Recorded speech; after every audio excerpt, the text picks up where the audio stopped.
Hola, vamos a compartir con ustedes algunas de las teorías motivacionales. Esperamos que estos slides sean provechosos para ustedes. ¿Qué es motivación? La motivación es lo que mueve a las personas en la búsqueda de conseguir lograr un objetivo y enfoca la energía para realizar cualquier acción. Las actividades y obligaciones responden a distintos sectores de la vida que necesitan de una motivación para que sean logradas.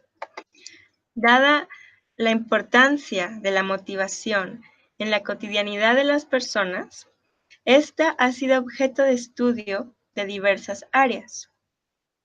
Uno de los resultados más efectivos de estas investigaciones fueron las teorías motivacionales. Estas comenzaron a desarrollarse en la segunda mitad del siglo XX y siguen desarrollándose el día de hoy.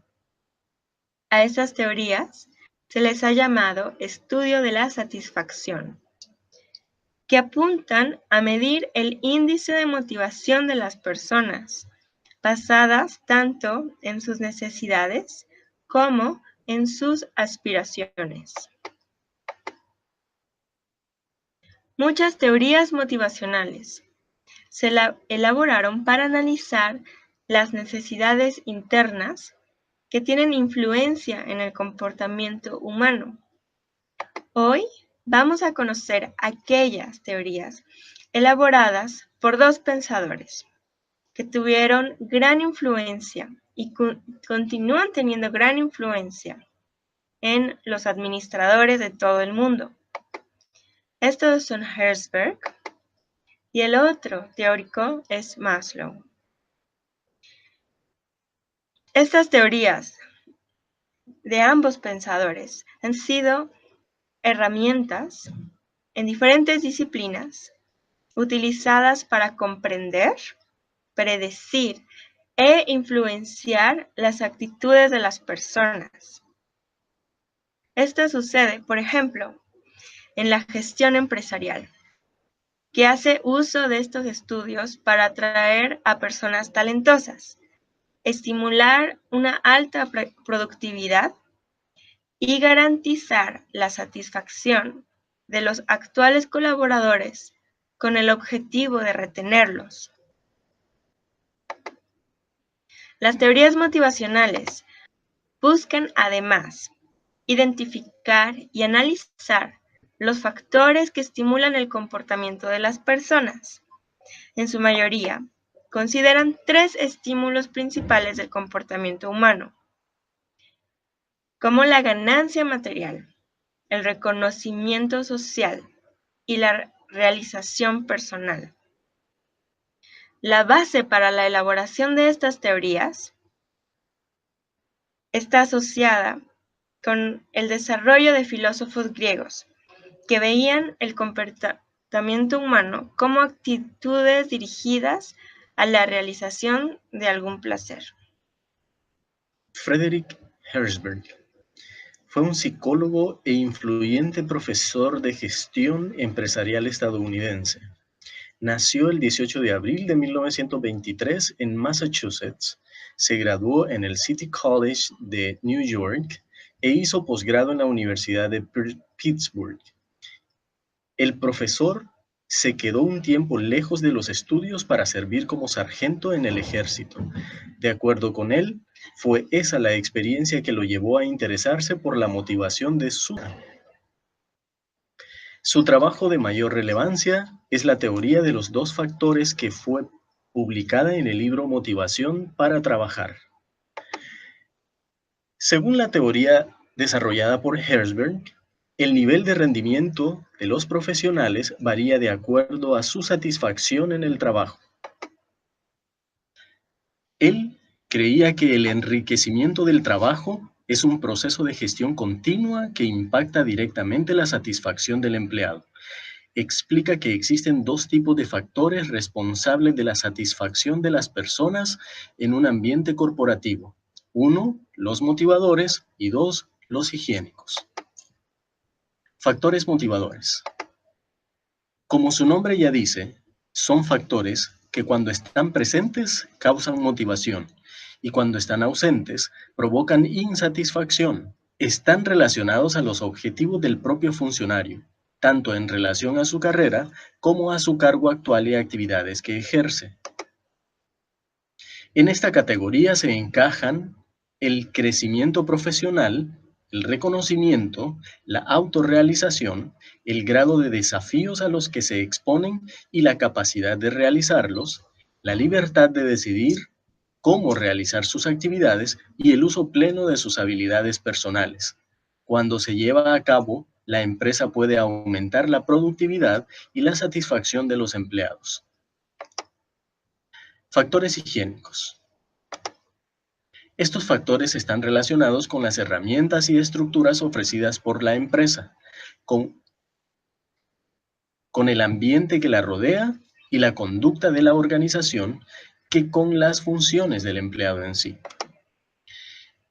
En esta categoría se encajan el salario, el ambiente de trabajo, las políticas de la empresa, la relación de los superiores con los demás funcionarios y con los beneficios.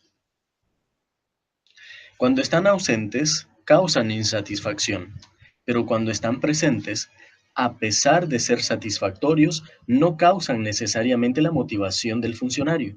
Según Herzberg, los factores de higiene operan independientemente de los factores de la motivación. Un individuo puede ser altamente motivado y estar insatisfecho con el ambiente corporativo.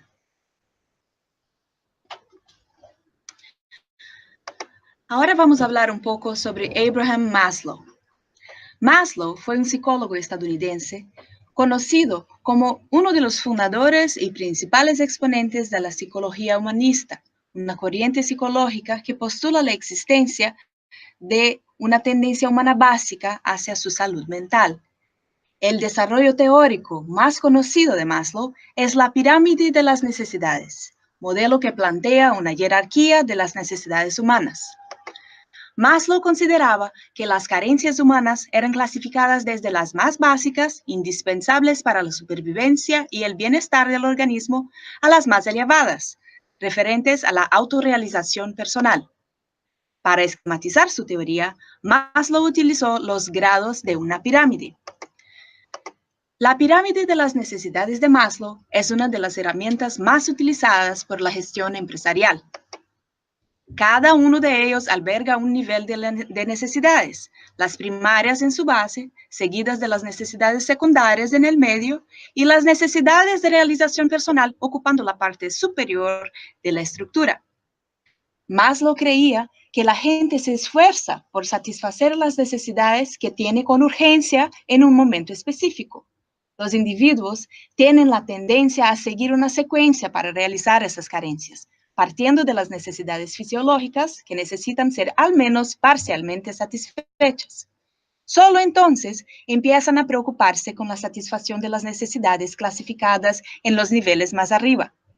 De eso se despliega que si la empresa no ofrece las recompensas adecuadas a los trabajadores, ellos se sentirán frustrados y no responderán adecuadamente a las oportunidades e incentivos ofrecidos.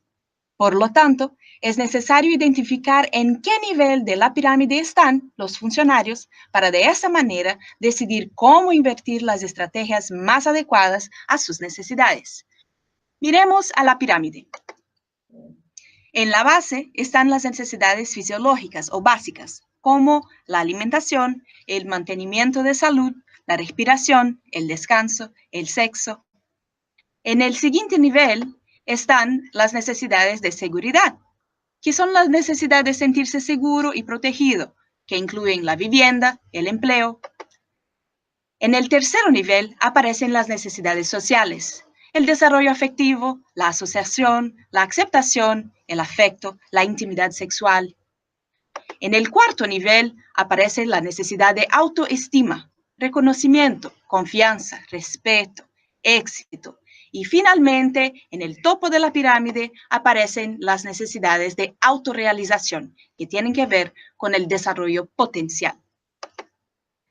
Podemos asociar la teoría de la motivación fácilmente con el comportamiento organizacional. Así como la motivación, el comportamiento organizacional hace parte de la teoría de las relaciones humanas, que acentúa la importancia del individuo y de las relaciones sociales en la vida de la organización y sugiere estrategias para mejorar a las organizaciones al aumentar la satisfacción del miembro de la misma y para crear organizaciones que ayuden a los individuos a lograr su potencial. Las organizaciones son analizadas como un conjunto de elementos formales e informales, construidos a partir de la interacción humana y teniendo influencia masiva en la motivación de los colaboradores. Según Chiavenato, el comportamiento organizacional retrata la continua interacción y la influencia recíproca entre las personas y las organizaciones. Es una disciplina académica que surgió como un conjunto interdisciplinario de conocimientos para estudiar el comportamiento humano y las organizaciones. El liderazgo es uno de los comportamientos más buscados y valorados por las organizaciones, no solamente en el acto de gestionar, pero también a conquistar los resultados deseados. Las empresas buscan a líderes de excelencia, motivados, capaces de delegar tareas y sobre todo inspirar a los demás. Cuando un equipo está motivada y es gestionada por un líder efectivo, el buen desempeño es una cuestión de consecuencia. Las empresas y los líderes tienen un rol importante en la creación de un ambiente organizacional y fomentar comportamientos que favorezcan que los empleados se mantengan estimulados en sus funciones. Pero, ¿qué es lo que pasa entonces cuando a pesar de dichos esfuerzos los trabajadores no logran sostener esa motivación?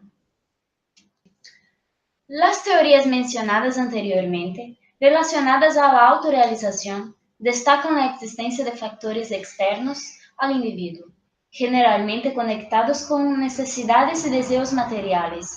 Existe, no obstante, una corriente de autores que plantean que los individuos que logran mantenerse motivados a lo largo del tiempo son los que encuentran en su interior las razones para seguir adelante con sus planes, sean ellos laborales o personales.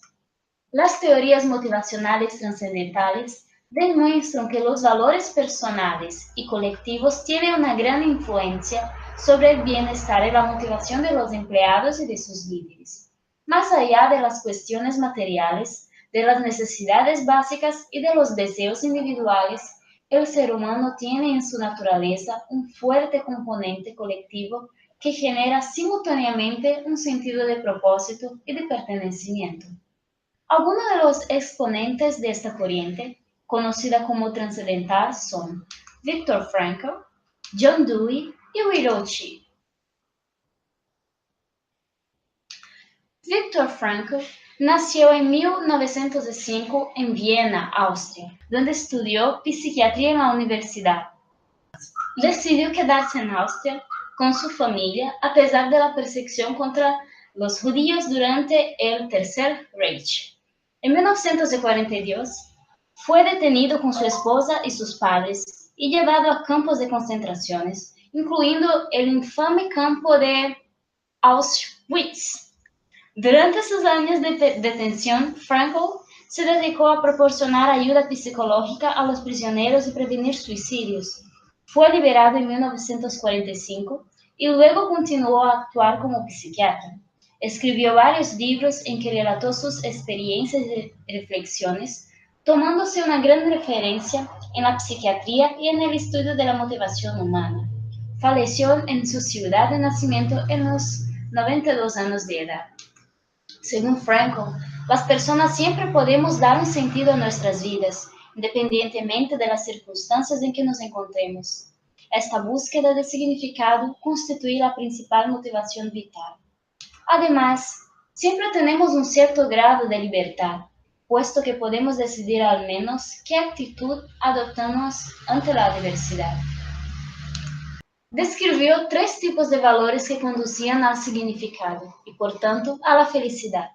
Los valores de creación relacionados con el trabajo y la contribución a la sociedad, los de experiencia, interacción con personas y vivencia de sensaciones, y los de actitud, que tienen que ver con la superación del sufrimiento. Frankl consideraba que la experiencia humana tiene tres dimensiones: la somática, física, la mental y la espiritual. Según Frankl, el origen de las alteraciones psicológicas es la falta de fortaleza de la dimensión espiritual, así como de sentido en la vida.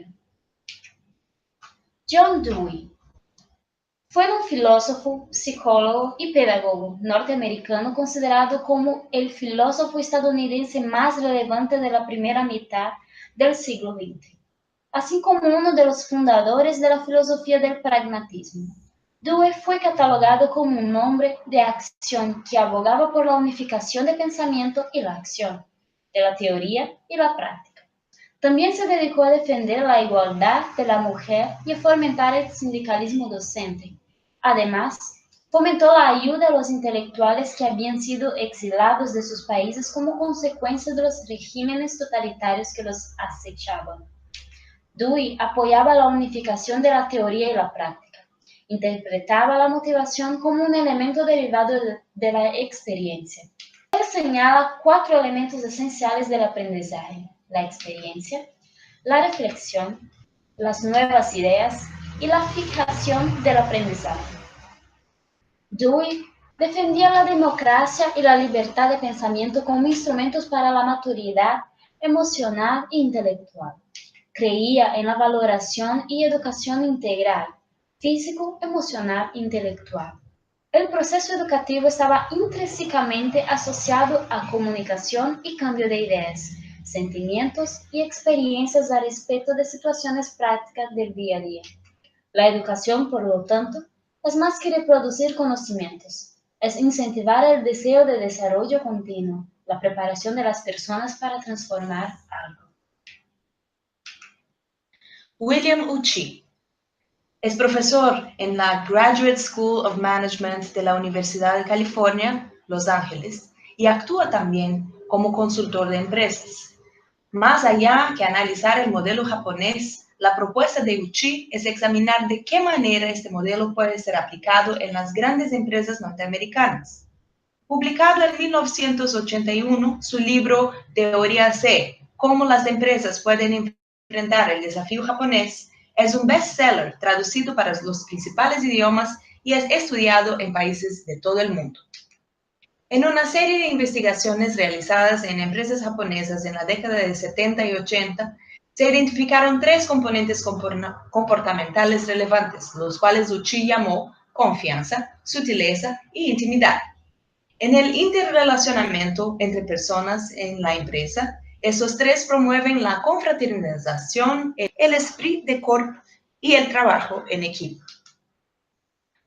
Confianza. En la empresa Z se entiende que la gente se va a comportar correctamente, es decir, se promueve la confianza en el personal. Se piensa que la gente va a producir y por lo tanto los controles no son tan exigentes. Se promueve el autocontrol entre los trabajadores. El resultado es que el trabajador se comporta de acuerdo a lo que se espera de él. Si tenemos confianza en la gente, la persona tiende a comportarse correctamente. Intimidad. La concepción holista del griego holos, que lo abarca todo, de las empresas Z, abarca el ser humano en su totalidad, en lugar de considerar solo como trabajador de la empresa. Los empleados de cualquier nivel tratan a sus semejantes como verdaderos seres humanos. No se despersonaliza a nadie. El autoritarismo es poco factible. La relación empleado-jefe debe ser total, abarca a toda la persona y no restringirse a una mera relación funcional. La relación debe ser íntima. El jefe se preocupa por su empleado, por conocer su situación, sus alegrías, sus angustias, triunfos, ansiedades, etc., y darle apoyo afectivo y psicológico. Sutileza. El trato de los jefes con los empleados debe adecuarse a cada empleado en particular.